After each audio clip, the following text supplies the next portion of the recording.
محمد صلی علی رؤوفنا صلی علی محمد صلی علی رحیمنا.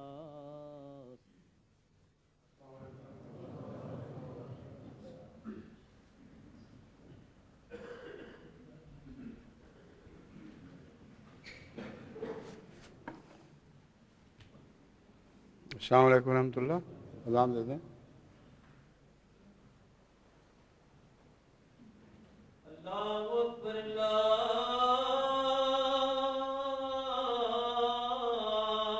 اکبر اللہ اکبر اللہ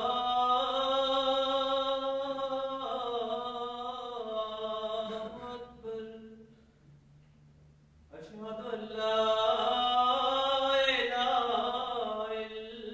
الا اللہ. اشہد ان لا الہ الا اللہ. اشہد ان محمد رسول اللہ. اشہد ان محمد رسول اللہ. حی علی الصلاۃ.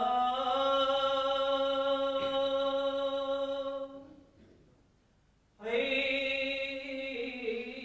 علی الصلاۃ.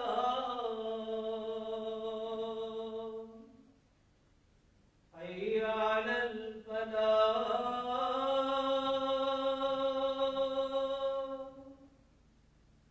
حی علی الفلاح.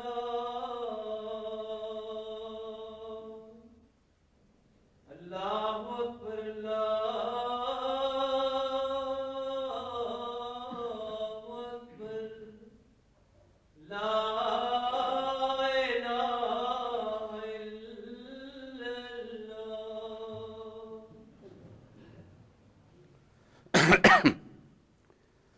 اشہد ان لا الہ الا اللہ وحدہ لا شریک لہ واشہد ان محمدا عبدہ ورسولہ.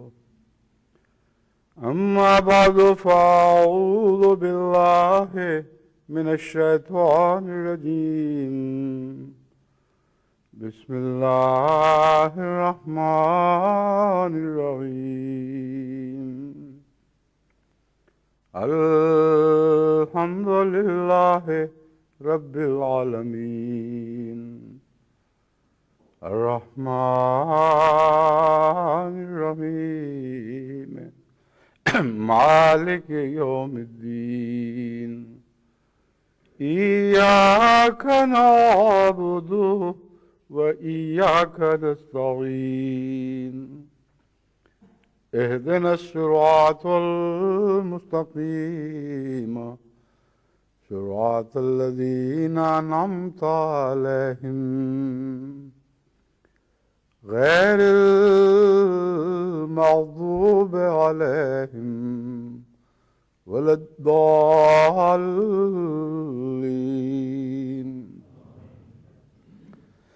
وانشقت السماء فهي يومئذ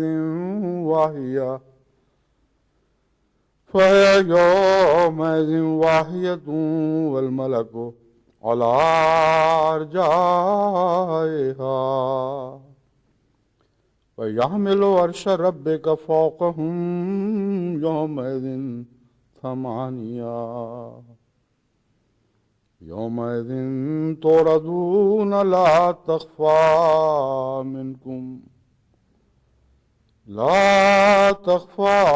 منكم خافية.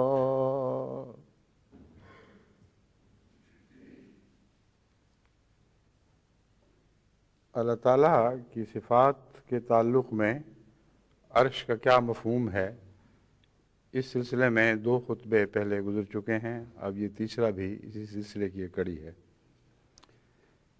میں نے بیان کیا تھا کہ قرآن کریم میں کہیں بھی واضح طور پر فرشتوں کے عرش کو اٹھانے کا کوئی ذکر نہیں ملتا۔ ہاں، استنباط کے طور پر، تشریحی ترجمے کے طور پر یہ ترجمہ ضرور ملتا ہے کہ فرشتے وہ عرش اٹھائے ہوئے ہوں گے۔ اس ضمن میں حضرت مسلم موعود رضی اللہ تعالیٰ عنہ کا تفسیر صغیر سے بھی حوالہ پیش کیا تھا کہ آپ نے بھی فرشتوں کے اٹھانے کا ذکر کیا ہے، اس لیے کہیں کوئی اس مخمصے میں نہ پھنس جائے کہ گویا نعوذ باللہ میری بات میں اور حضرت مسلم موعود کی بات میں تضاد ہے۔ کوئی تضاد نہیں، بلکہ میں نے توجہ دلائی کہ حضرت مسلم موعود فرشتوں کا جو مفہوم سمجھتے ہیں، جس کو اپنی کتاب ملائکۃ اللہ میں بیان کیا ہے، اس کی روح سے یہ ترجمہ جائز بنتا ہے، مگر وہ ترجمہ نہیں جو عامت الناس کے تصور میں فرشتوں کے اٹھانے کا خیال موجود ہے۔ وہ بالکل غلط تصور ہے، اس پر مبنی ہر خیال بھی غلط ہے۔ اس ضمن میں حضرت مسلم موعود رضی اللہ تعالیٰ عنہ ایک حوالہ مجھے کراچی سے سعید احمد صاحب چیمہ نے بھجوایا ہے، جو اسی بات پر مزید روشنی ڈال رہا ہے جو میں نے بیان کی تھی۔ فرماتے ہیں ملائکہ تمام نظام عالم کی ابتدائی کڑیاں ہیں اور خدا تعالیٰ کے حکم کو چلانے والے ہیں۔ قرآن کریم فرماتا ہے الذین یحملون العرش ومن حولہ یسبحون بحمد ربہم ویؤمنون بہ ویستغفرون للذین آمنوا، یعنی فرشتے۔ یہ ترجمہ نہیں ہے، معنی ایک بیان فرمائے گئے ہیں، آگے چلیے۔ یعنی فرشتے جو عرش کو اٹھا رہے ہیں وہ بھی جو عرش کے گرد ہیں اپنے رب کی حمد کرتے ہیں اور اس پر ایمان لاتے ہیں اور مومنوں کے قصوروں کے لیے معافی کی دعاؤں میں لگے رہتے ہیں۔ عرش کے معنی سورہ یونس نوٹ 5 میں بیان کیے گئے ہیں اور ثابت کیا گیا ہے کہ اس سے مراد صفات الہیہ کے ظہور کے ہیں۔ یعنی عرش کوئی ایسی چیز نہیں جسے کوئی کندھا دے کر اٹھا لے، تو فرشتوں کا صفات الہی سے تعلق ہے اور قرآن کریم سے یہ قطعی طور پر ثابت ہے، اور وہ آیات بھی، اور اس تعلق میں حضرت مسیح موعود علیہ الصلوۃ والسلام نے بھی جہاں عرش اور فرشتوں کا اکٹھا ذکر فرمایا ہے، وہ میں حوالے آج آپ کے سامنے رکھوں گا تاکہ یہ مضمون پوری طرح کھل جائے۔ فرماتے ہیں عرش کو اٹھانے کے معنی یہ ہوئے کہ خدا تعالیٰ کی صفات کو ظاہر کرتے ہیں، اس سے زیادہ کوئی معنی نہیں۔ اور حضرت مسیح موعود علیہ الصلوۃ والسلام نے بھی اس مضمون کو اسی طرح کھولا ہے، اور جو میں بات بیان کر رہا ہوں وہ بھی بیان یہی ہے کہ فرشتوں کے اس طرح کسی چیز کو اٹھانے کا قطعاً کوئی ذکر نہیں ملتا، گویا وہ کوئی مادی چیز ہو جو فرشتوں کے کندھے پر رکھی گئی ہو، بلکہ اس آیت کریمہ کی تشریح جو غالباً میں نے پچھلی دفعہ کی تھی مگر نہیں بھی کی تو میں آپ کو بتاتا ہوں، اس کے روح سے میں اول اس آیت کا اطلاق حضرت اقدس محمد رسول اللہ صلی اللہ علیہ وآلہ وسلم اور آپ کے صحابہ پر کرتا ہوں، اور وہی دعائیں جو فرشتوں کی بتائی گئی ہیں وہی حضرت اقدس محمد رسول اللہ اور آپ کے صحابہ کی تھیں، وہی تھے جو دن رات مومنوں کے لیے بھی دعائیں مانگا کرتے تھے، ان کے لیے بھی مغفرت طلب کرتے تھے۔ اور محمد رسول اللہ صلی اللہ علیہ وآلہ وسلم کے دل پر جس طرح صفات باری تعالیٰ جلوہ گر ہوئی ہیں، قرآن سے ثابت ہے کہ فرشتوں کے سردار پر بھی اس طرح صفات باری تعالیٰ جلوہ گر نہیں ہوئیں، ورنہ معراج کی شب حضرت اقدس محمد رسول اللہ صلی اللہ علیہ وآلہ وسلم قرب الہی کے لحاظ سے اس مقام تک نہ پہنچتے جس تک جبرائیل نہ پہنچ سکا، اور یہ محاورہ استعمال ہوا ہے کہ اس کے پر جلتے تھے آگے جاتے ہوئے، اور پر صفات ہی کا نام ہے۔ بس اگر طاقت سے بڑھ کر بوجھ پڑے تو اس کو یوں کہا جا سکتا ہے اس کی طاقتیں جل گئیں، اس میں طاقت نہیں رہی، وہ بوجھ ایسا تھا جس نے کمر توڑ دی۔ بس جو استعدادیں ملائکہ کو عطا نہیں ہوئیں، ان استعدادوں سے تعلق میں صفات باری تعالیٰ کا حمل ان کے لیے ممکن ہی نہیں ہے۔ ہاں، وہ تمام صفات باری تعالیٰ جو انسانوں کے لیے بنائی گئیں، ان پر بھی فرشتے مقرر ضرور ہیں، کیونکہ وہ خدا کی نمائندگی میں ان صفات کی تیاری کے لیے قانون قدرت کو استعمال کرتے ہوئے انسان کو وہاں تک پہنچانے میں مددگار ثابت ہوئے۔ باوجود اس کے کہ اس کا ان صفات کا تجربہ، ذاتی تجربہ اور فہم ان کو پیدا نہیں ہو سکتا تھا، مگر اللہ کے امر سے وہ ایسا کرنے پر مجبور ہوئے۔ اور یہی وہ منظر کشی ہے جو ابتدائے آفرینش سے متعلق قرآن کریم کھینچ رہا ہے کہ اللہ نے جب ذکر کیا کہ میں خلیفہ بنانے والا ہوں، تو فرشتوں نے کہا خلیفہ بنائے گا تو یہ کام کرے گا۔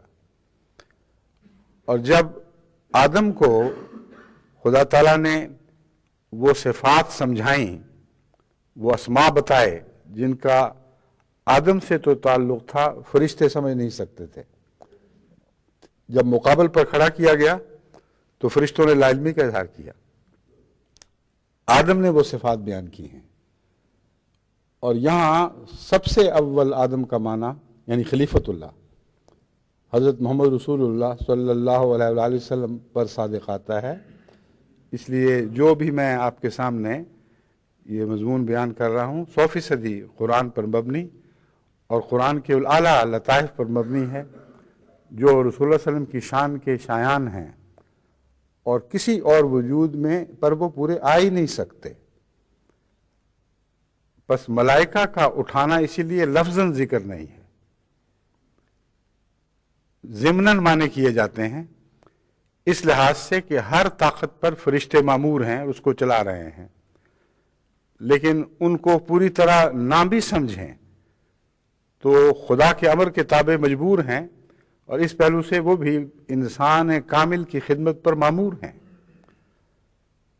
بس وہ ساتھ دیتے ہیں انسان کامل کا وہاں تک جہاں سے آگے ان کی رسائی نہیں ہے، جہاں ان کی طاقتیں جواب دے جاتی ہیں، اور پھر انسان کامل اکیلا اس بوجھ کو اٹھاتا ہے جسے آسمانوں اور زمین نے اٹھانے سے انکار کر دیا تھا۔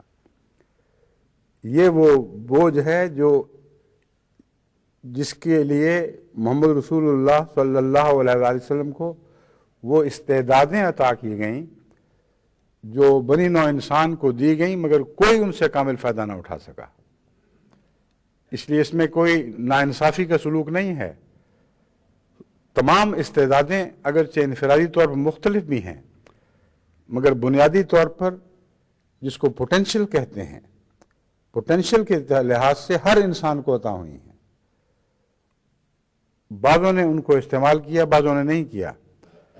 بعضوں کو وہ پوٹینشل زیادہ عطا ہوئے، اس وجہ سے نہیں کہ چونکہ پوٹینشل زیادہ تھے اس لیے انہوں نے بہتر نمونہ دکھایا، اس لیے کہ ان کے سجدے کا علم خدا کو تھا کہ وہ اپنی تمام تر صفات کے ساتھ اس کو سجدہ کریں گے۔ اس لیے انصاف کا تقاضا تھا کہ ان کو استعدادیں اس درجہ کامل تک عطا کی جاتی جس تک ان کی روح سجدوں کے لیے تیار تھی۔ بس باریک نظر سے بھی دیکھیں تو خدا کے ہاں کوئی فیصلہ بھی بغیر حکمت بالغہ کے نہیں ہے، اور کوئی ناانصافی کے مضمون نہیں ہے۔ اس دائرے میں رہتے ہوئے جو وجود، کامل وجود جو سب سے اوپر نکل گیا، دراصل عرش کو اٹھانے والا وہ اور اس کے ساتھی ہیں، یعنی صفات باری تعالیٰ کے درجہ کمال کو پہنچنے والا وہ وجود تھا۔ ابتدا میں یہ 4 صفات تھیں جن کا حضرت مسیح موعود علیہ السلام نے ذکر فرمایا ہے، اور وہ سورہ فاتحہ کے اندر بیان کردہ 4 صفات باری تعالیٰ ہیں۔ اور حضرت اقدس مسیح موعود علیہ السلام نے ان تمام صفات کا مظہر کامل حضرت محمد رسول اللہ صلی اللہ علیہ وسلم کو قرار دیا ہے، اور یہ بھی فرمایا ہے کہ ہر صفت پر ایک فرشتہ مقرر ہے، اور ہر صفت کو جاری کرنا، اس کی خدمت کرنا قانون کو اس کے تابع چلانا، یہ معین طور پر ایسے کام ہیں جو بعض فرشتوں کے سپرد کیے گئے ہیں، لیکن دنیا میں تو 4 ہیں اور آخرت میں پھر 8 کا ذکر ملتا ہے، اور وہ بھی صفات ہی کا دراصل ذکر ہے، جس کا نام فرشتہ رکھا جا سکتا ہے، اس پہلو سے وہ قابل اعتراض نہیں، کیونکہ تمام صفات کے اجرا میں فرشتوں کا دخل ہے اور فرشتے خدمت پر مامور ہیں۔ اس پہلو سے جب وہ صفات کو جاری کرتے ہیں، ان کو انسانوں میں چلانے اور ان میں ان کے افزائش کے لیے کوشش کرتے ہیں اور تحریک کرتے ہیں، تو اٹھانے والا تو انسان ہی بنتا ہے دراصل، لیکن ضمناً چونکہ فرشتوں کی خدمت کا حصہ ہے، یہ بھی کہا جا سکتا ہے کہ فرشتوں نے اٹھایا ہوا ہے۔ بس اس ضمن میں پہلے 4 اور 3 کے مسئلے کو تو پہلے حل کروں آپ کے سامنے، 4 اور 8 کا۔ قرآن کریم فرماتا ہے وَانشَقَّتِ السَّمَاءُ فَهِيَ يَوْمَئِذٍ وَاهِيَةٌ وَالْمَلَكُ عَلَىٰ أَرْجَائِهَا وَيَحْمِلُ عَرْشَ رَبِّكَ فَوْقَهُمْ يَوْمَئِذٍ ثَمَانِيَةٌ، جب آسمان پھٹ پڑے گا اور یہ بودا اور بے طاقت دکھائی دے گا، کچھ بھی باقی نہیں رہے گا۔ وَالْمَلَكُ عَلَىٰ أَرْجَائِهَا، اور فرشتے اس کے کناروں پر ہوں گے۔ وَيَحْمِلُ عَرْشَ رَبِّكَ فَوْقَهُمْ، اور اس دن عرش تیرے رب کے عرش کو اٹھائے ہوئے ہوگا۔ کون؟ یومئذ ثمانیہ، اس دن 8۔ اب ثمانیہ چونکہ تانیث ہے، اس لیے صفات کی طرف اشارہ معلوم ہوتا ہے۔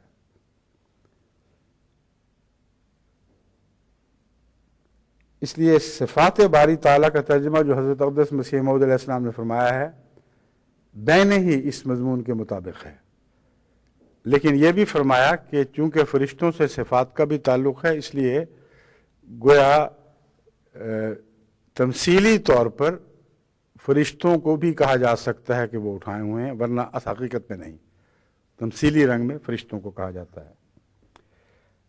یہاں تو 8 کا ذکر ہے اور دنیا میں 4 صفات ہم پر روشن ہوئی ہیں۔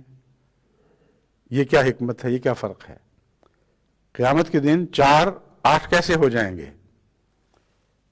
قرآن کریم میں سورہ فاطر میں اللہ تعالیٰ اس مضمون کے اوپر فرشتوں کی صفات کے تعلق میں روشنی ڈالتا ہے۔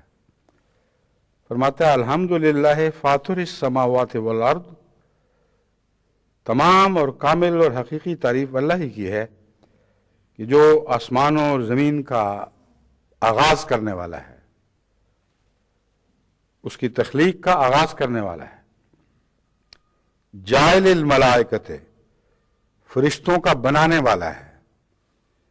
رسلاً، پیغمبر کے طور پر ان کے ذریعے کام لیتا ہے، جو خدا ان کو پیغام دیتا ہے اس پیغام کے مطابق وہ آگے ان کاموں کو جاری کرتے ہیں، اس لحاظ سے وہ رسول ہیں۔ اولی اجنحۃ، وہ پروں والے ہوتے ہیں۔ مثنی و ثلاثہ و رباع، ان میں 2 پروں والے بھی ہیں اور 3 والے بھی اور 4 والے بھی۔ یزید فی الخلق ما یشاء، مگر 4 پر بات محدود نہیں رہے گی، جب اللہ چاہے گا اور جو چاہے گا وہ اپنی خلق میں اضافہ فرما دے گا۔ بس 8 اور 4 میں تضاد نہیں ہے، بلکہ اسی مضمون کو آگے بڑھایا گیا ہے جہاں 8 کا ذکر ملتا ہے اور پر صفات ہیں۔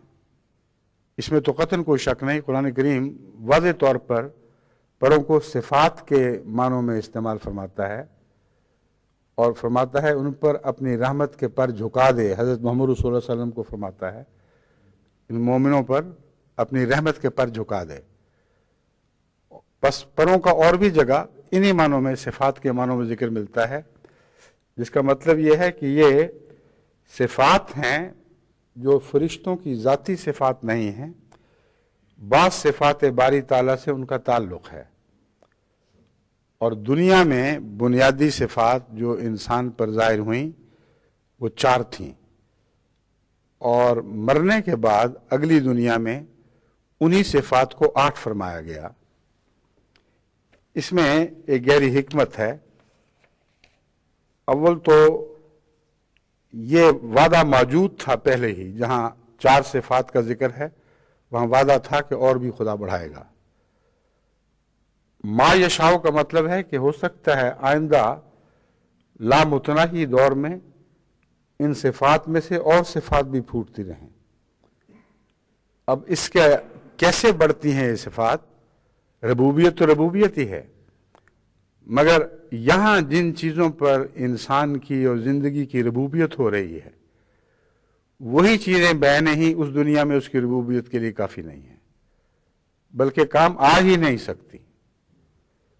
کوئی روح روٹی کھا کر زندہ نہیں رہ سکتی، اس کو روٹی کھانے کا نہ سلیقہ عطا کیا گیا، نہ اعضاء عطا کیے گئے، نہ وہ معدہ، نہ وہ نظام انہضام، کچھ بھی اس کا نہیں ہے۔ وہ کیسے چاٹے گی روٹی کے ٹکڑوں کو یا میٹھے کو یا نمک کو؟ جو بھی خوراک اس دنیا میں ہے، زندگی کی کسی حصے سے بھی تعلق رکھتی ہو، وہ ربوبیت کا مظہر تو ہے، لیکن اس دنیا میں ہم اسے جس طرح دیکھ رہے ہیں، اخروی دنیا میں وہ خوراک بن کے تو آئے گی، لیکن یہ خوراک نہیں ہوگی۔ جب لوگ سمجھیں گے کہ یہ پھل تو ہمیں دنیا میں بھی عطا کیے گئے تھے، تو اللہ تعالیٰ فرماتا ہے اُتُوا بِہِ مُتَشَابِهًا، وہ اور چیزیں ہیں۔ تو متشابہ ہونا بتا رہا ہے کہ صفات باری تعالیٰ ایک ایسا جلوہ دکھائیں گی جو ربوبیت ہی کا جلوہ ہوگا، لیکن متشابہ جلوہ ہوگا۔ بس اس پہلو سے صفات دگنی ہو جائیں گی، اور یہی رحمانیت اور رحیمیت اور مالکیت کا حال ہے ہر صفت باری سے، جو یہاں بنیادی طور پر 4 ہیں جن کا انسان کو علم دیا گیا ہے۔ قیامت کے بعد خدا کے پاک بندوں پر وہ صفات ایک نئی شان کے ساتھ اس طرح پھوٹیں گی گویا ہر صفات کے بطن سے ایک اور صفت پھوٹ آئی ہے، اور پھر 8 ہو جائیں گی اس پہلو سے۔ اور اس میں بہت ہی گہرائی ہے اس مضمون میں، کیونکہ لطافتوں کا کوئی شمار نہیں، کوئی حد بھی نہیں ہے۔ بس جب ڈائمینشنز بدلیں گی تو صفات بھی ان ڈائمینشنز کے مطابق تبدیل ہوں گی۔ ایک ڈائمینشن سے دوسری میں جائیں گی تو 2 کی بجائے 4 دکھائی دیں گی، دوسری سے تیسری میں جائیں گی تو 4 کی بجائے 8 بھی دکھائی دے سکتی ہیں، اور 8 کی بجائے 16 بھی دکھائی دے سکتی ہیں۔ لیکن آغاز کا جو ذکر ہے اس میں 8 کا وعدہ فرمایا گیا ہے، لیکن یزیدوں میں جو زائد کا وعدہ فرمایا گیا ہے اس میں حد بندی نہیں فرمائی۔ وہاں یہ نہیں کہا کہ میں 8 پر جا کے ٹھہر جاؤں گا، یا 16 پر یا 36 پر جا کے ٹھہر جاؤں گا۔ اس میں ایک لامتناہی سلسلہ ہے جس کے امکانات کھول دیے گئے ہیں۔ آگے جو بھی ہوگا، ہم چونکہ ابھی تک تو 8 کو بھی پوری طرح سمجھ نہیں سکتے، اس لیے اگلے مخمصے میں ہمیں ڈالا ہی نہیں گیا۔ اگلے مخمصے میں جب وہ منزل آئے گی خدا خود سمجھائے گا کہ وہ کیا صفات میں کیا نئے رنگ پیدا فرماتا ہے، اور کس طرح وہ صفات بڑھتی ہوئی دکھائی دیتی ہیں۔ بس یہ وہ مضمون ہے 4 اور 8 والا۔ اب میں آپ کے سامنے یہ عرض کروں گا کہ میں نے کہا تھا کہ وہ جو آیت کریمہ میں نے حضرت مسلم موعود کے حوالے سے بھی پیش کی ہے، پہلے بھی پیش کی تھی۔ میں نے کہا تھا یہاں اول طور پر محمد رسول اللہ جو ذکر الہی، مجسم ذکر الہی تھے، اور والذین معہ، وہ لوگ جو آپ کے ساتھ تھے، جو محمد رسول اللہ علیہ وسلم کے نور کو، جو ذکر کا نور تھا، اپنے گھروں میں بھی لے گئے، اپنے سینوں میں بھی انہوں نے داخل کر لیا، اور سینوں میں سمیٹے ہوئے جس گھر میں گئے وہاں نور کی اور شمعیں پھوٹ پڑیں، اور ایک نہیں رہیں بلکہ زیادہ ہو گئے۔ بس قیامت کے دن جو ذکر ہے کہ فرشتے تو ارد گرد ہوں گے، اور حافین، ان کا لفظ ہے وَتَرَى الْمَلَائِكَةَ حَافِّينَ مِنْ حَوْلِ الْعَرْشِ، کہ فرشتے عرش کے گردا گرد چاروں طرف حافین ہوں گے، یعنی تہ بتہ ایک دوسرے پر چڑھے ہوئے. یہ جو مضمون ہے اس پر ایک حدیث نبوی صلی اللہ علیہ وآلہ وسلم پوری طرح روشنی ڈال رہی ہے، اور لفظ حافہ ہی کا استعمال فرما کر آپ نے ہمیں سمجھا دیا کہ یہ فرشتے کون ہیں اور وہ کون سا عرش ہے جس کے گرد یہ حاف ہوا کرتے ہیں، جس کے گرد یہ ہجوم در ہجوم تہبت ہے اکٹھے ہو جاتے ہیں. آن حضرت صلی اللہ علیہ وآلہ وسلم نے فرمایا عن ابی ہریرہ عن النبی صلی اللہ علیہ وسلم قال ان للہ تبارک و تعالی ملائکۃ سیارۃ فضلا یتبعون مجالس الذکر فاذا وجدوا مجلسا فیہ ذکر قعدوا معهم. یعنی ایسے فرشتے ہیں اللہ تعالیٰ تبارک و تعالیٰ نے پیدا فرمائے ہیں جو صاحب فضیلت ہیں، گھومتے پھرنے والے ہیں اور مجالس ذکر کے پیچھے چلتے ہیں. جہاں ذکر الہی کی مجلس لگے اس کے تو وہ عاشق ہوتے ہیں، گویا ہر وقت اس طاق میں رہتے ہیں کہ کہاں ذکر کی مجلس ملے تو وہ اس کے گرد اکٹھے ہو جائیں. اور جو ذکر کی مجلس لگاتا ہے وہ انسان ہے، وہ فرشتہ نہیں ہے. فرماتے ہیں قعدوا معهم فاذا وجدوا مجلسا فیہ ذکر، جب وہ ایسی مجلس کو دیکھتے ہیں یا پاتے ہیں جہاں ذکر الہی چل رہا ہو، قعدوا معهم، وہ ان کے ساتھ بیٹھ جاتے ہیں. پھر کیا ہوتا ہے وحف بعضهم بعضا، اور ہجوم کر کے ایک دوسرے سے لپٹتے ہیں، ایک دوسرے کو چمٹ جاتے ہیں جیسے بھیڑ لگ گئی ہو. اس قدر وہ ایک دوسرے کے اوپر ٹوٹ پڑتے ہیں گویا کہ بِأَجْهَتِهِمْ حَتَّى يَمْلَوْا مَا بَيْنَهُمْ وَبَيْنَ السَّمَاءِ الدُّنْيَا بِأَجْنِحَتِهِمْ. وہ اپنے پروں کے ساتھ جو ان کی صفات ہیں ان کے ساتھ وہ اکٹھے ہوتے ہوتے تہ بتہ اس طرح اونچے ہوتے چلے جاتے ہیں کہ آسمان تک، زمین سے آسمان تک سارے جو کو بھر دیتے ہیں. اور یہ سماع دنیا ہے، یعنی اس دنیا میں جب ذکر کی مجلس لگتی ہے تو چونکہ دنیا والوں سے تعلق ہے، یہاں چار پروں والوں کا قصہ ہے، اس لیے دنیا کے آسمان تک ان کو بیان فرمایا، اس سے اوپر ان کا ذکر نہیں ملتا. یملؤ ما بینہم و بین السماء الدنیا فاذا تفرقوا عرجوا وصعدوا الى السماء. بس جب وہ بکھر جاتے ہیں ذکر کرنے والے تو فرشتے پھر صعود کرتے ہیں رب کی طرف، اور اس سے پھر وہ تذکرہ کرتے ہیں کہ ہم نے کیا کچھ دیکھا. یہ مراد نہیں کہ اللہ کو علم نہیں، مگر انسان کے ذکر کے گواہ بنا دیے جاتے ہیں. جیسا قرآن کریم میں اللہ تعالیٰ فرماتا ہے کہ صبح کی تلاوت و قرآن الفجر ان قرآن الفجر کان مشہودا، کہ جو فجر کی تلاوت ہے وہ مشہود ہوتی ہے، اس پر گواہ اکٹھے ہوتے ہیں اور وہ دیکھی جا رہی ہوتی ہے. تو دراصل مشہود سے یہ مراد نہیں کہ لوگ سن رہے ہیں، لوگ گواہ بن گئے ہیں. وہ فرشتے جو سیارہ ہیں، جو ہر وقت گھومتے پھرتے ہیں. اور یہاں لفظ سیارہ کا معنی بھی اس طرح نہیں ہے جس سے سورج چاند گھوم رہے ہیں. ان کی صفات ایسی ہیں کہ وہ ہر وقت نظر رکھ رہے ہیں کہاں ذکر کی مجلس ہو، اور وہاں ان کی توجہ مرکوز ہو جاتی ہے. اور اسی طرح تلاوت قرآن جو صبح کے وقت اٹھتی ہے وہ ایسی پیاری لگتی ہے فرشتوں کو کہ وہ ہر ایسے قاری کے گرد اکٹھے ہو جاتے ہیں جو فجر کے وقت تلاوت قرآن کرتا ہے. فرمایا ان قرآن الفجر کان مشہودا. تو یہ وہ مضمون ہے جو صفات باری تعالیٰ کا اور عرش کا مضمون ہے. اس لیے ہر انسان صاحب عرش ہو سکتا ہے اگر وہ حضرت اقدس محمد مصطفیٰ صلی اللہ علیہ وآلہ وسلم کی مائیت کی کوشش کرے.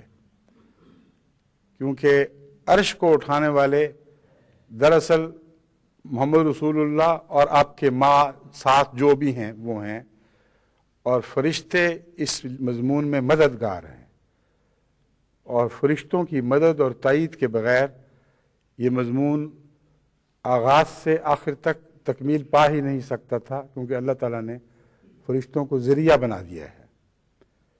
یہ ہے عرش کا مضمون۔ اب میں اس سلسلے میں حضرت اقدس مسیح موعود علیہ الصلوۃ والسلام کے بعض حوالے آپ کے سامنے رکھتا ہوں، تاکہ حضرت اقدس کے الفاظ ہی میں آپ عرش کے مختلف پہلوؤں کو سمجھیں، اور آئندہ یہ دھوکہ نہ لگے کہ کوئی نعوذ باللہ جسمانی چیز ہے جو مخلوق ہے۔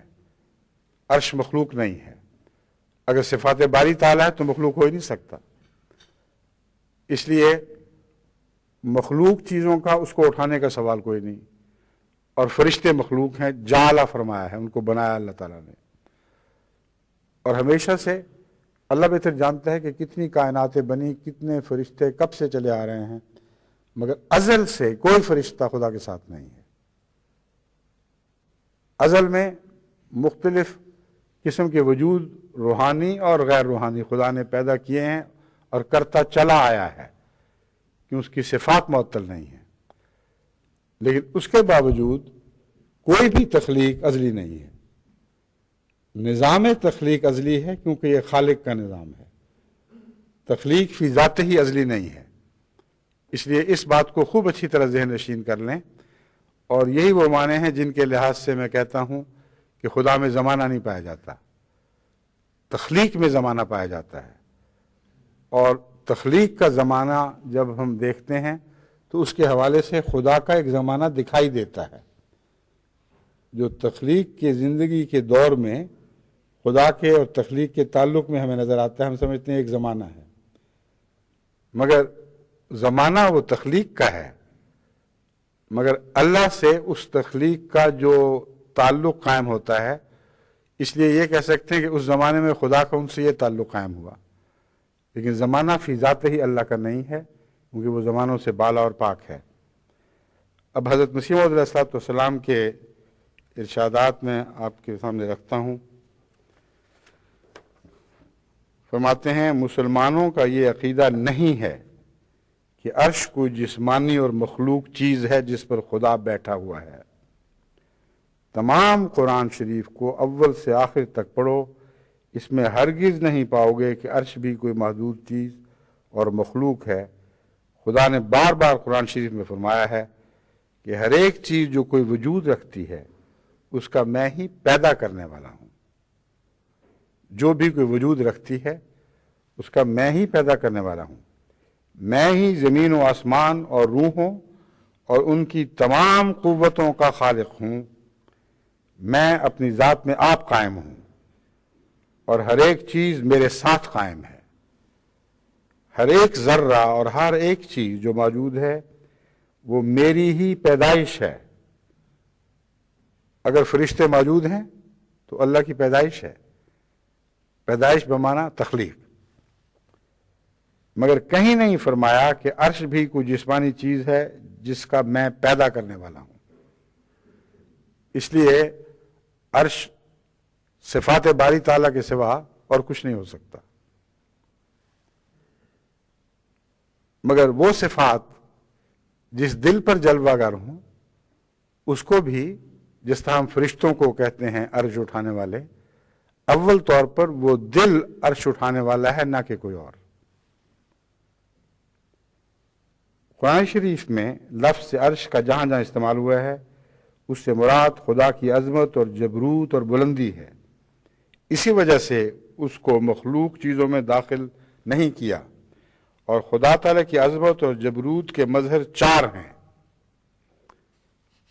ایک جگہ حضرت مسیح علیہ السلام فرماتے ہیں کہ وہ 4 مظہر وہ سورہ فاتحہ میں درج وہ ام الصفات ہیں، یعنی وہ 4 صفات جو خدا تعالیٰ کی ایسی 4 مرکزی صفات ہیں جن سے وہ تمام صفات پھوٹتی ہیں جن کا بنی نوع انسان سے تعلق تھا، جن کا اس کائنات سے تعلق ہے، کیونکہ ساری کائنات کا اور اس کی صفات کا بنی نوع انسان سے تعلق ہے۔ جب ان سب کو مسخر کیا ہے خدمت پر، تو ہر صفت جو پیدا فرمائی گئی ہے اس کائنات میں خواہ وہ دور ترین کے پیچھے ہٹتے ہوئے سیاروں میں پائی جائے، اس نے انسان کی پیدائش پر اور اس کی صفات پر ضرور کچھ اثر چھوڑا ہے۔ یہ ہے وہ مضمون جو مسیح علیہ السلام کھول رہے ہیں۔ خدا تعالیٰ کی عظمت اور جبروت کے مظہر 4 ہیں۔ ان مظاہر کو جو صفات کے مظہر کے طور پر استعمال ہوتے ہیں، حضرت مسیح علیہ السلام فرماتے ہیں کہ وید میں 4 دیوتاؤں کے طور پر پیش کیا گیا ہے، اور قرآن کریم قرآنی اصطلاح کی روح سے ان کا نام فرشتے بھی ہے۔ اب یاد رکھیں، فرشتے نہیں ہے بلکہ فرشتے بھی ہے۔ ایک اور اعتراض حضرت مسیح علیہ السلام فرماتے ہیں، یہ پہلا حوالہ تھا نسیم دعوت صفحہ 86 89۔ ایک اور اعتراض مخالف لوگ پیش کرتے ہیں، اور وہ یہ کہ قرآن شریف کے بعض مقامات سے معلوم ہوتا ہے کہ قیامت کے دن عرش کو 8 فرشتے اٹھائیں گے، جس سے اشارۃ النص کے طور پر معلوم ہوتا ہے کہ دنیا میں 4 فرشتے عرش کو اٹھائے ہوئے ہیں۔ دراصل وہ 4 صفات باری تعالیٰ ہی ہیں، اور اشارۃ النص اس سے بھی ہے اور اس آیت کریمہ سے بھی جس کا میں نے ذکر کیا ہے کہ 4 صفات والے فرشتے بھی ہیں۔ 2 سے شروع کیے، جس طرح 4 شادیوں کی اجازت میں بھی مثنیٰ و ثلاثہ و رباع ہے، لیکن اول تو موجود ہی ہوتا ہے، اس کے علاوہ 2 بھی ہیں، 3 بھی ہیں اور 4 یہ مراد ہے اس کی۔ چنانچہ مسیح علیہ السلام فرماتے ہیں،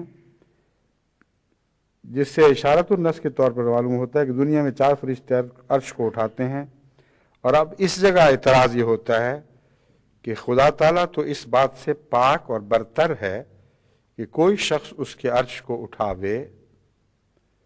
اس کا جواب یہ ہے کہ ابھی تم سن چکے ہو کہ عرش کوئی جسمانی چیز نہیں ہے جو اٹھائی جائے یا اٹھانے کے لائق ہو، بلکہ صرف تنزہ اور تقدس کے مقام کا نام عرش ہے۔ اس کی تشریح حضرت مسیح علیہ السلام ہی کے الفاظ میں یہاں بھی اور آگے بھی آئے گی۔ اسی لیے اس کو غیر مخلوق کہتے ہیں، ورنہ ایک مجسم چیز خدا کی خالقیت سے کیوں کر باہر رہ سکتی ہے؟ اور عرش کی نسبت جو کچھ بیان کیا گیا ہے وہ سب استعارات ہیں۔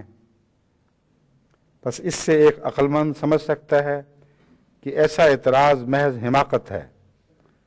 اب ہم فرشتوں کے اٹھانے کا اصل نقطہ ناظرین کو سناتے ہیں۔ جہاں استعارتاً فرشتوں کا ذکر ہے کہ وہ اٹھائے ہیں، وہ لفظی ترجمہ نہیں ہے بلکہ ایک استعارہ ہے، اور وہ یہ ہے کہ خدا تعالیٰ اپنے تنزہ کے مقام یعنی اس مقام میں، جبکہ اس کی صفت تنزہ اس کی تمام صفات کو روپوش کر کے اس کو وراء الورا اور نہاں در نہاں کر دیتی ہے، جس مقام کا نام قرآن شریف کی اصطلاح میں عرش ہے، تب خدا عقول انسانیت سے بالاتر ہو جاتا ہے اور عقل کو طاقت نہیں رہتی کہ اس کو دریافت کر سکے۔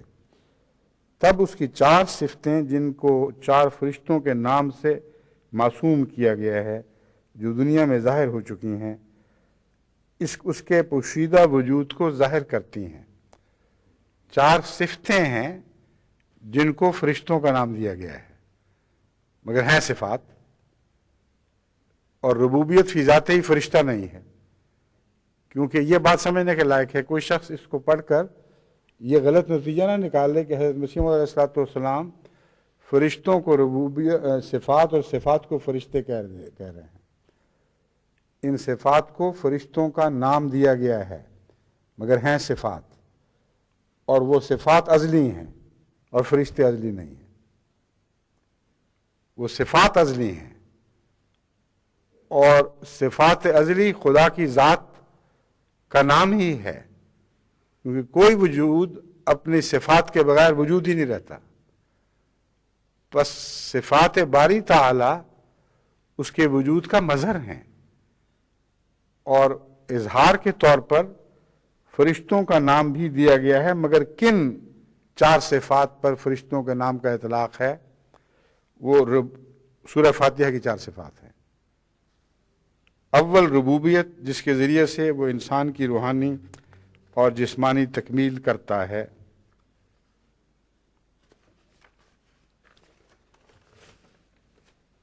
چنانچہ روح اور جسم کا ظہور ربوبیت کے تقاضے سے ہے، اور اسی طرح خدا کا کلام نازل ہونا اور اس کے خارق عادت نشان ظہور میں آنا ربوبیت کے تقاضے سے ہے۔ ربوبیت کی دو تشریح فرمائی گئی ہیں، ایک یہ روح اور جسم کا ظہور ربوبیت کے روح اور جسم کا ظہور ربوبیت کے تقاضے سے ہے۔ یہ اللہ کی صفت ربوبیت ہے جس کے نتیجے میں جسم کا بھی ظہور ہوا اور بالآخر روح کا بھی وجود قائم ہوا۔ اور اسی طرح خدا کا کلام نازل ہونا اور اس کے خارق عادت نشان ظہور میں آنا ربوبیت کے تقاضا سے ہے۔ یعنی اس دنیا ہی میں جو خلق آخر نصیب ہوتی ہے اور مذہب نازل ہوتا ہے، کلام الہی اترتا ہے، تو جس طرح مادی ضرورتوں کے لیے جسمانی غذائیں بنائی گئیں ربوبیت کے تابع تاکہ جسم کو سنبھالیں، اسی طرح روح کو سنبھالنے کے لیے اور اسے زندہ رکھنے کے لیے روحانی غذاؤں کا نزول ہوتا ہے، اور وہ قرآن کریم میں اللہ تعالیٰ کے احکامات اور اوامر کی صورت میں ہمارے سامنے ہیں۔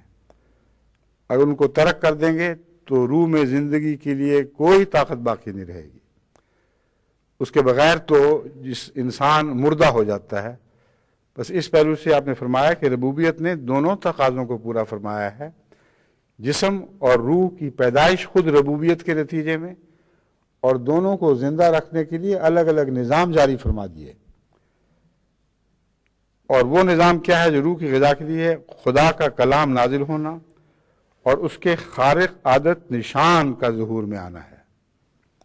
حیرت انگیز اعجاز دکھاتا ہے تاکہ روح زندہ رہے۔ کئی دفعہ آپ کہتے ہیں جی ایسا خدا نے معجزہ دکھایا، ایسا نشان، روح تازہ ہو گئی، ایمان زندہ ہو گیا۔ تو یہی معنی حضرت مسیح موعود علیہ السلام کے کہ صرف کلام الہی کے ذریعے جو شریعت نازل ہوئی ہے وہ روح کی غذا کے لیے ضروری ہے، مگر بعض دفعہ بے اختیار دل سے آواز اٹھتی ہے کہ آہا کیا دیکھا ہے ہم نے، روح زندہ ہو گئی، نئی زندگی مل گئی ایمان کو۔ یہ ایسا ہی ہے، دن رات موسموں میں سے ہم گزرتے ہیں، کبھی ایسی بھی گھٹائیں اٹھتی ہیں لہردار اور مست کہ ان کو دیکھ کر انسان اشش کر اٹھتا ہے کہ روح تازہ ہو گئی، حالانکہ وہ گھٹائیں نہ بھی ہوتی تبھی بھی ان کا جسم زندہ ہی رہتا۔ تو خدا کی ربوبیت میں سے بعض اور ربوبیت کے جلوے یوں پھوٹتے ہیں کہ انسان کا جسم بھی اشش کر اٹھتا ہے، اس کی روح بھی اشش کر اٹھتی ہے۔ تو معجزے یہ کام دکھاتے ہیں جو ربوبیت کا دائمی حصہ نہیں ہے۔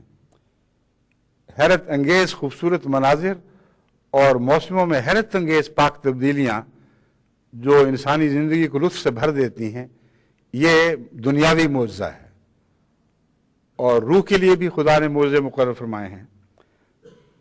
تو حضرت مسیح موعود علیہ السلام کی تحریر کو غور سے پڑھیں، ایک دو فکروں میں حیرت انگیز مضامین کو سمیٹا گیا ہے۔ دوم، خدا کی رحمانیت جو ظہور میں آ چکی ہے، یعنی جو کچھ اس نے بغیر پاداش یا اعمال بے شمار نعمتیں انسان کے لیے میسر کی ہیں، یہ صفت بھی اس کے پوشیدہ وجود کو ظاہر کرتی ہے۔ رحمانیت کی تفصیلات میں اس وقت جانے کا وقت نہیں، لیکن میں پہلے بھی بعض خطبوں میں رحمانیت ہی کے موضوع پر گفتگو کر چکا ہوں۔ بے شمار ایسے اللہ تعالیٰ نے انسان کی زندگی کی نشو و نما کے لیے اور آئندہ ضرورتوں کو پورا کرنے کے لیے مخفی خزانے اکٹھے کر رکھے ہیں کہ جن کا ہر زمانے کے انسان سے تعلق نہیں ہے، ان کے بغیر انسان ویسے بھی زندہ رہ سکتا تھا، مگر ہر آنے والی ضرورت کا خیال رکھتے ہوئے اللہ تعالیٰ نے انسانی ضرورت کے لیے مخفی خزانے محفوظ کر رکھے ہیں۔ یہ رحمانیت ہے جو بن مانگے دیتی ہے۔ چنانچہ حضرت مسیح علیہ السلام یہی فرما رہے ہیں کہ دوسرا خدا کی رحمانیت ہے، یعنی جو کچھ اس نے بغیر پاداش عمل، یہ رحمانیت کی روح ہے. عمل کے نتیجے میں نہیں بلکہ عمل کرنے والا بھی پیدا نہیں ہوا اور پھر بھی خدا تعالیٰ نے آئندہ اس کی ضرورتوں کو پیش نظر جو رحمت کے جلوے دکھائے ہیں. یہ اس کی دوسری صفت ہے جس کا خدا کی تمام صفات سے ایک بنیادی تعلق ہے. تیسری خدا کی رحیمیت ہے اور وہ یہ کہ نیک عمل کرنے والوں کو اول تو صفت رحمانیت کے تقاضا سے نیک اعمال کی طاقتیں بخشتا ہے اور پھر صفت رحیمیت کے تقاضا سے نیک اعمال ان سے ظہور میں لاتا ہے. یہ بھی توفیق الہی سے ہوتا ہے کہ جو صلاحیتیں ہیں ان کو نیک محل پر استعمال کر کے فائدہ بھی تو اٹھائے، ورنہ بیکار بیٹھا رہے تو چلنے کی بھی طاقت باقی نہیں رہتی. 2 ہفتے کی بیماری سے ٹانگوں کی جان نکل جاتی ہے. تو رحیمیت رحمانیت کو دائم اور جاری و ساری رکھنے کے لیے ایک اور صفت ہے، اور رحمانیت کے جلوے جو بار بار رحیمیت کے ذریعے ظہور ہوتے ہیں ان کی تفصیل تو مسیح علیہ السلام نے بہت جگہ لکھی ہے. یہاں صرف اتنا فرمایا ہے کہ پھر صفت رحیمیت کے تقاضا سے نیک اعمال ان سے ظہور میں لاتا ہے جو رحمانیت کے تقاضا سے استعدادوں کے طور پر ان کو ملے ہوئے ہوتے ہیں.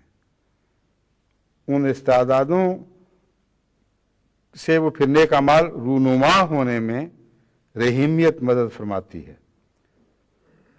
اور اس طرح پر ان کو آفات سے بچاتا ہے، اور یہ صفت بھی اس کے پوشیدہ وجود کو ظاہر کرتی ہے.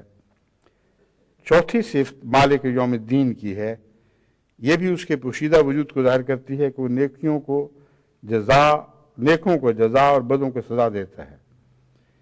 یہ بہت ہی اختصار سے حضرت مسیح علیہ السلام نے بیان فرمایا ہے، کیونکہ چشمہ معرفت میں ایک ہندوؤں کو عقل دینے کے لیے، ان کو سمجھانے کے لیے، ان کے فلسفوں کے رد کے طور پر قرآنی فلسفہ کے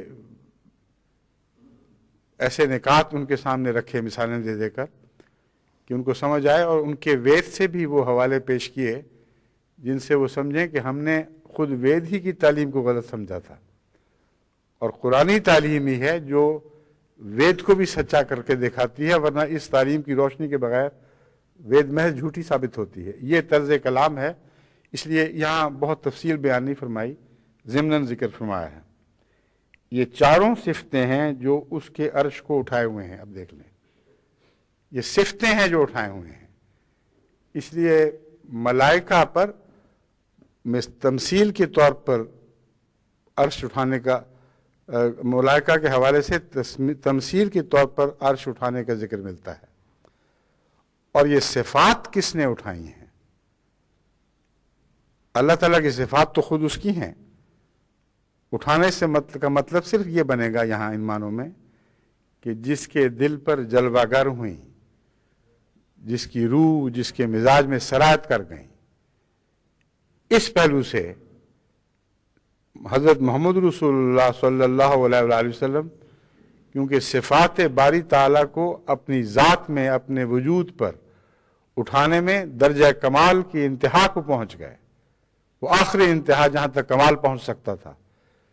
اس لیے میں بار بار یہ کہتا ہوں کہ میرے نزدیک عرش کا اعلیٰ اور عرفہ معنی جو اس دنیا میں ہمیں دکھائی دیتا ہے وہ حضرت اقدس محمد مصطفیٰ صلی اللہ علیہ وآلہ وسلم کا دل ہے، جس پر عرش الہی جلوہ گر ہوا ہے. بس یہاں بھی ہم تمثیلاً دل کو عرش کہتے ہیں، مگر دل عرش نہیں ہے. دل پر عرش نازل ہوا ہے، یعنی صفات باری تعالیٰ نازل ہوئی ہیں. فحملہ الانسان. اب آپ کو سمجھ آئی کہ حملہ الانسان کے کیا معنی ہیں. آسمان، زمین، پہاڑوں اور ہر چیز نے انکار کر دیا کہ ہم ان صفات کو نہیں اٹھا سکتے. فحملہ الانسان. دیکھو محمد مصطفیٰ صلی اللہ علیہ وسلم انسان کامل آگے بڑھا اور ان کو اٹھا دیا. بس جب میں کہتا ہوں عرش الہی محمد رسول اللہ علیہ وسلم کا دل ہے تو دل فی ذاتہ ہی نہیں ہے، بلکہ انسان کو جو استطاعت بخشی گئی ہے، استعداد اور طاقت بخشی گئی ہے کہ صفات باری تعالیٰ کو اپنی ذات میں جاری کرے اور اس کا مظہر بن جائے۔ پس جب فرشتے مظہر ہوتے ہیں تو ان کو عرش اٹھانے والا کہہ دیا جاتا ہے، جب انسان مظہر ہوتے ہیں تو پھر ان انسانوں کو عرش اٹھانے والا کہہ دیا جاتا ہے۔ اور حضرت محمد رسول اللہ صلی اللہ علیہ وآلہ وسلم اس اٹھانے میں اکیلے نہ رہے، بلکہ اپنے ساتھ وہ دوسرے نور پیدا کر دیے جو عرش کو اٹھانے میں آپ کے ساتھ تھے، اور وہ دعائیں جو حضرت صلی اللہ علیہ وآلہ وسلم اور آپ کے صحابہ نے ہمیشہ کیں، ان دعاؤں کو عرش اٹھانے والوں کی طرف منسوب فرما دیا قرآن نے۔ یہ ہیں جنہوں نے عرش اٹھایا ہوا ہے۔ اس کو صوفیاء اپنے اصطلاح میں بعض دفعہ قطب کے طور پر بیان کرتے ہیں کہ 4 قطب ہوتے ہیں جنہوں نے آسمان اٹھا رکھا ہے۔ اب جو بیچارے وہ تماشا بین ہیں، جن کو پتہ نہیں کہ صوفیزم ہے کیا، اس کے عرفان کے معنی کیا ہیں، وہ سمجھتے ہیں کہ 4 قطب ہر جگہ کہیں موجود ہیں، انہوں نے عرش کو اپنے سر پر اٹھا رکھا ہے۔ حالانکہ وہ قطب یہی صفات باری تعالیٰ کے مظہر ہیں، اور امت محمدیہ میں صرف رسول اللہ صلی اللہ علیہ وسلم کے زمانے ہی میں نہیں، بلکہ اس صوفی اصطلاح سے پتہ چلتا ہے جس کی بنیاد ہے حقائق پر۔ ہر زمانے میں محمد رسول اللہ صلی اللہ علیہ وسلم کے ایسے غلام ہیں جو اقطاب کہلاتے ہیں، پیدا ہوتے رہتے ہیں، اور کوئی ایک صفت کی جلوہ گری میں کمال حاصل کر لیتا ہے، کوئی دوسری صفت کی جلوہ گری میں کمال حاصل کر لیتا ہے، لیکن 4 صفات کا مظہر کامل حضرت محمد مصطفیٰ صلی اللہ علیہ وآلہ وسلم کے سوا دنیا میں کبھی نہ پیدا ہوا نہ پیدا ہوگا، سوائے اس کے کہ آپ کی غلامی کے اندر آ کر اپنی شخصیت کو مٹا دے اور آپ کا نام اس پر اطلاق پائے، ورنہ الگ وجود پیدا نہیں ہو سکتا، ناممکن ہے۔ حضرت مسیح موعود علیہ السلام فرماتے ہیں خدا تعالیٰ نے تمام اجرام سماوی و ارضی پیدا کر کے پھر اپنے وجود کو وراء الورا مقام میں مخفی کیا جس کا نام عرش ہے۔ اب عرش کا ایک معنی وہ ہے جو 4 صفات کے حوالے سے اس دنیا میں انسانوں پر ظاہر ہے، اور یہ صفات مخفی نہیں ہوتی، مگر ان صفات کے کچھ اور بھی مظاہر ہیں جن کا انسان سے تعلق نہیں ہے، ذات باری تعالیٰ سے تعلق ہے، اور وہ لامحدود صفات ہیں۔ وہ ان صفات میں خدا تعالیٰ کا اس طرح لوٹنا ان صفات کی طرف جو جسمانی لوٹنا نہیں ہے، بلکہ ایک تنزیہی مقام ہے، گویا وہ ان صفات پر بیٹھ گیا جا کے۔ یہ کیا چیز ہے، اس میں حکمت کیا ہے، کیوں فرمایا گیا ہے، ان امور پر حضرت مسیح موعود علیہ السلام روشنی ڈال رہے ہیں۔ فرماتے ہیں تمام اجرام سماوی و ارضی پیدا کر کے پھر اپنے وجود کو وراء الورا مقام میں مخفی کیا جس کا نام عرش ہے، اور یہ ایسا نہاں در نہاں مقام ہے کہ اگر خدا تعالیٰ کی 4 صفات ظہور پذیر نہ ہوتی جو سورہ فاتحہ کی پہلی آیات میں ہیں تو اس کے وجود کا کچھ پتہ ہی نہ لگتا۔ یعنی اس مقام میں اخفاء میں خدا کا چلے جانا ایسا کامل ہوتا ہے کہ اگر بندوں پر یہ صفات عطا کر کے، اب ان صفات کا جلوہ عطا کر کے اپنے تعلق کو ہمیشہ قائم نہ رکھتا تو جس مقام تنزہ میں وہ جاتا ہے اس مقام کی انسان کے وہم و گمان میں بھی طاقت نہیں تھی کہ وہاں پہنچ سکتا۔ یعنی ربوبیت، رحمانیت، رحیمیت، مالک یوم الجزا ہونا، سو یہ 4 صفات استعارہ کے رنگ میں 4 فرشتے خدا کے کلام میں قرار دیے گئے ہیں۔ بس استعارتاً معنی کیے جاتے ہیں فرشتے، حقیقی معنی نہیں ہیں، یہ صفاتی ہیں جن کو استعارتاً فرشتے کہا جاتا ہے۔ پھر حضرت مسیح علیہ السلام فرماتے ہیں یہ چاروں صفتیں دنیا میں ہی کام کر رہی ہیں، مگر چونکہ دنیا کا دائرہ نہایت تنگ ہے اور نیز جہل اور بے خبری اور کم نظری انسان کے شامل حال ہے، اس لیے یہ نہایت وسیع دائرے صفات اربعہ کے اس عالم میں ایسے چھوٹے نظر آتے ہیں جیسے بڑے بڑے گول ستاروں کے دور سے صرف نقطے دکھائی دیتے ہیں۔ یہ بھی حیرت انگیز کلام ہے جو انسانی فطرت کی پاتال میں اتر کر اس کی حقیقتیں بیان کرنے والا کلام ہے، باوجود اس کے کہ یہ چاروں صفات اس شان سے جلوہ گر ہیں کہ ان کے چھپنے، ان کے مخفی ہونے کا سوال ہی کوئی نہیں پیدا ہوتا۔ کون سی وہ جگہ، کون سی وہ فضا ہے جہاں رحمانیت جلوہ گر نہیں، جہاں ربوبیت جلوہ گر نہیں، جہاں رحمانیت نہیں، رحیمیت نہیں، اس کی مالکیت کی شان جلوہ گر نہیں۔ مگر حضرت مسیح علیہ السلام فرماتے ہیں کہ انسان ایسا غافل ہے کہ اس کو بہت دور کی نظر میں کہیں کہیں یہ دکھائی دیتا ہے، یعنی زندگی میں شانس کے طور پر اس کو محسوس ہوتا ہے کہ اس کا کوئی رب ہے۔ کبھی دھیان جاتا ہے، غور کرتا ہے، ہاں شاید رحمان بھی ہے۔ فرمایا یہ بھی عجیب خدا کی شان ہے، قریب تر ہوتے ہوئے بھی دور تر بھی ہو جاتا ہے۔ یہ معنی ہیں اس کے، ایک معنی یہ بھی ہے، یعنی بعض انسانوں کے قریب تر ہے جن کو ہر وقت خدا تعالیٰ کی صفات دکھائی دیتی ہیں، ہر جلوے میں صبح شام اٹھتے بیٹھتے، یذکرون اللہ قیاما وقعودا وعلی جنوبہم، وہ کھڑے ہو کے بھی یاد کرتے ہیں، بیٹھ کے بھی یاد کرتے ہیں، پہلوؤں کے بل لیٹے ہوئے بھی یاد کرتے ہیں۔ ان کو ہر طرف، چاروں طرف صفات باری تعالیٰ دکھائی دیتی ہیں، اور وہ ہیں جن کو بہت دور دکھائی دیتا ہے خدا۔ تو خدا بیک وقت قریب بھی ہے اور دور بھی ہے، مگر جسمانی لحاظ سے قریب ہوتا یا ہٹتا ہوا نہ دکھائی دیتا ہے، نہ وہ کبھی ایسا کرتا ہے۔ اپنی جلوہ گری میں بیک وقت وہ نزدیک بھی ہے اور دور بھی ہے، شارک کے بھی قریب ہے، لیکن عالم معاد میں پورا نظارہ ان صفات اربعہ کا ہوگا۔ اس لیے حقیقی اور کامل طور پر یوم الدین وہی ہوگا جو عالم معاد ہے، جو آخر پر جہاں پہنچنا ہے ہم سب نے، وہ عالم جو ہے اس میں اس کا پورا نظارہ ہوگا۔ اس عالم میں ہر ایک صفت ان صفات اربعہ میں سے دوہری طور پر اپنی شکل دکھائے گی۔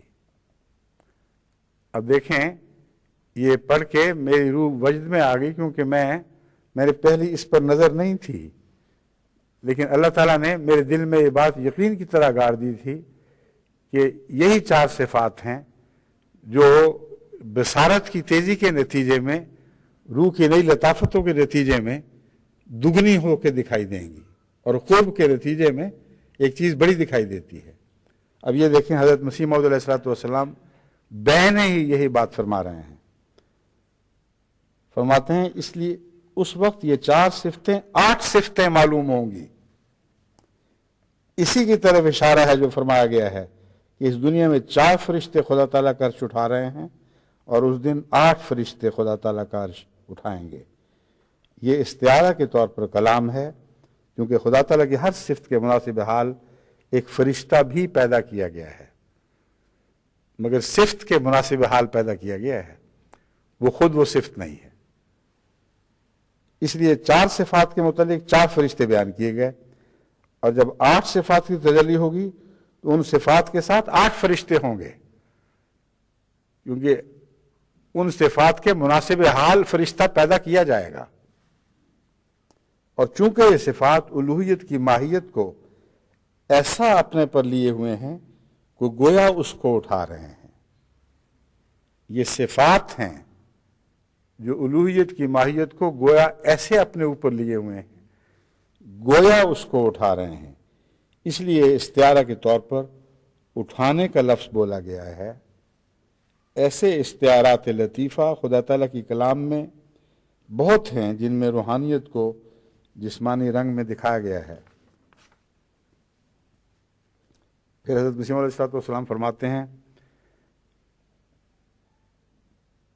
اب واضح ہو کہ خدا تعالیٰ نے اس صورت میں ان 4 صفتوں کو اپنی الوہیت کا مظہر اتم قرار دیا ہے، اور اسی لیے صرف اس قدر ذکر پر نتیجہ مرتب کیا ہے کہ ایسا خدا کہ یہ 4 صفتیں اپنے اندر رکھتا ہے وہی لائق پرستش ہے، اور در حقیقت یہ صفتیں بہر وجہ کامل ہیں اور ایک دائرہ کے طور پر الوہیت کے تمام لوازم اور شرائط پر محیط ہیں، کیونکہ ان صفتوں میں خدا کی ابتدائی صفات کا بھی ذکر ہے اور درمیانی زمانہ کی رحمانیت اور رحیمیت کا بھی ذکر ہے، اور پھر آخری زمانہ کی صفت مجازات کا بھی ذکر ہے، اور اصولی طور پر کوئی فعل اللہ تعالیٰ کا ان 4 صفتوں سے باہر نہیں، بس یہ 4 صفتیں خدا تعالیٰ کی پوری صورت دکھلاتی ہیں۔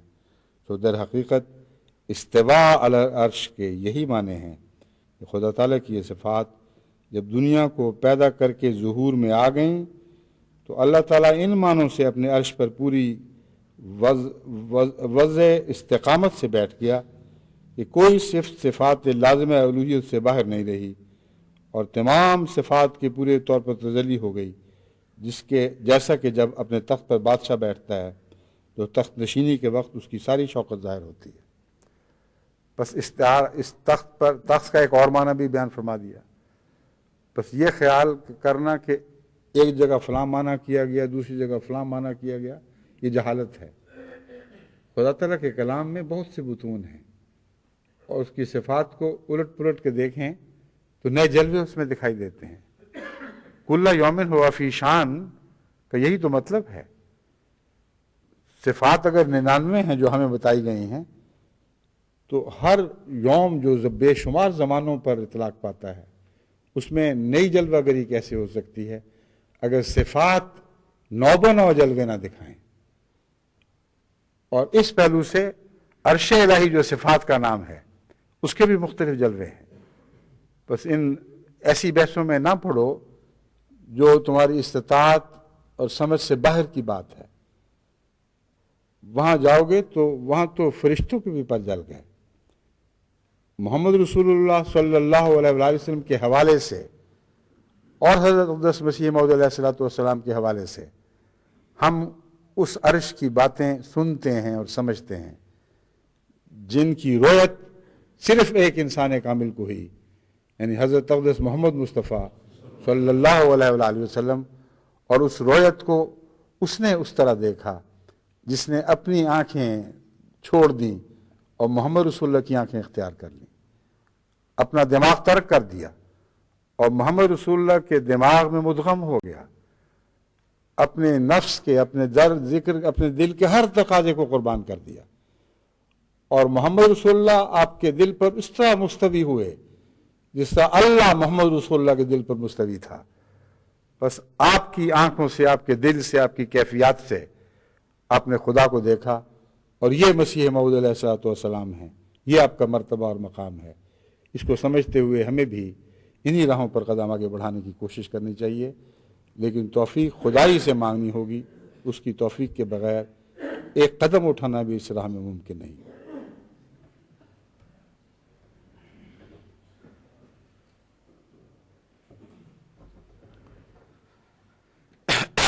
خطبہ ثانیہ سے پہلے یہ اعلان کرنا تھا، وہ میں نے ابھی نہیں کیا غالباً۔